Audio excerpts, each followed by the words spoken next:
ದೇವೇಂದ್ರ ಶೆಟ್ಟಿ ಅಂತ. ಸರ್ ಇದು ಸುಮಾರು ಆದ್ರೆ ನಿಮಗೆ ಹೇಗೆ ಗೊತ್ತಾಯ್ತು ಏನೇನಾಗ್ತದೆ?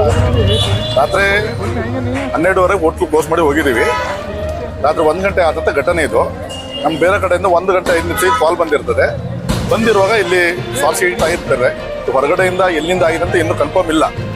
ಅದ ನಂತರ ಫೈರಿಂದ ಬಂದಿರ್ತದೆ. ಎಲ್ಲ ಸಾಲ್ವ್ ಮಾಡಿದ್ವಿ ಬೆಳಿಗ್ಗೆರಿಗೆ. ಹುಡುಗರು ಇದ್ದಿದ್ದು, ಹುಡುಗರಿಗೆ ಏನೂ ತೊಂದರೆ ಆಗಿಲ್ಲ.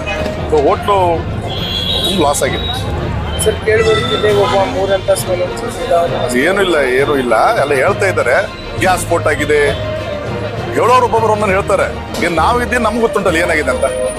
ತೊಂದರೆ ಏನೂ ಆಗಿಲ್ಲ ಹುಡುಗರಿಗೆ. ಗ್ಯಾಸ್ ಸ್ಫೋಟನೂ ಆಗಿಲ್ಲ. ಆಗಿದ್ದು ಏನಿದೆ ಇದು ಶಾರ್ಟ್ ಸರ್ಕ್ಯೂಟ್ ಆಗಿದೆ. ಅದು ಎಲ್ಲಿಂದ ಅಂತ ಗೊತ್ತಿಲ್ಲ. ಕಂಬದಿಂದ ನಾವು ಒಳಗಡೆನೆ ನಮ್ಗೆ ಕ್ಲಿಯರಿಟಿ ಸಿಕ್ಕಿಲ್ಲ. ಈಗ ಸರ್ ಇದು ಇಷ್ಟು ಫೇಮಸ್ ಬಹಳಷ್ಟು ಮಂದಿ ಬರ್ತಿದ್ರು, ಅವ್ರಿಗೂ ಭಾಳ ಬೇಜಾರಾಗಿದೆ. ಅವರಿಗೂ ಏನಿಲ್ಲ, ಈಗ ನೋಡ್ಬೇಕು ನೀನು ಆದಷ್ಟು ಬೇಗ ಅದನ್ನೇ ಅವರಿಗೆ ಸೌಲಭ್ಯ ಮಾಡಿ ಕೊಡಬೇಕು. ಫ್ರೀಯಾಗಿ ಓಪನ್ ಮಾಡಲಿಕ್ಕೆ ನಾವು ಪ್ರಯತ್ನ ಮಾಡ್ತೀವಿ. ಈಗ ಆಕಸ್ಮಿಕವಾಗಿ ಆಗಿದೆ, ಯಾರ್ದು ತೊಂದರೆಯಿಂದ ಆಗಿಲ್ಲ, ಯಾರು ಮಿಸ್ಟೇಕಿಂದ ಆಗಿಲ್ಲ. ಆಕಸ್ಮಿಕ ಆಗಿದೆ ಅಂತ ಕತೆ ಇದೆ, ಏನು ಮಾಡ್ಲಿಕ್ಕಾಗಲ್ಲ. ಲಾಸ್ ಲೆಕ್ಕ ಇಲ್ಲ. ಯಾಕಂದ್ರೆ ಪಾರ್ಟ್ನರ್ಸು ಓನರ್ಸು ಎಲ್ಲ ಏನು ಬಂಡವಾಳ ಹಾಕಿರ್ತೀವಿ, ಅದೇನು ಲೆಕ್ಕ ಆಗಿಲ್ಲ. ಯಾಕಂದ್ರೆ ಏನು 1 ಇಯರ್ ಆಯ್ತು ಅಷ್ಟೆಲ್ಲ. ನಡೀತಾ ಇದೆ, ಕೆಲಸ ನಡೀತಾ ಇದೆ, ಖರ್ಚು ಮಾಡ್ತಾ ಇದೀವಿ. ಅದು ಕ್ಲಿಯರಿಟಿ ಇಲ್ಲ ಇದು.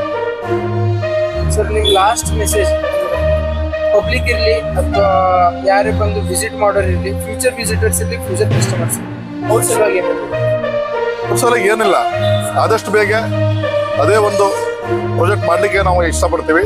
ತಾವೆಲ್ಲರೂ ಬರಬೇಕು ಖುಷಿಯಿಂದ ಅಷ್ಟೇ.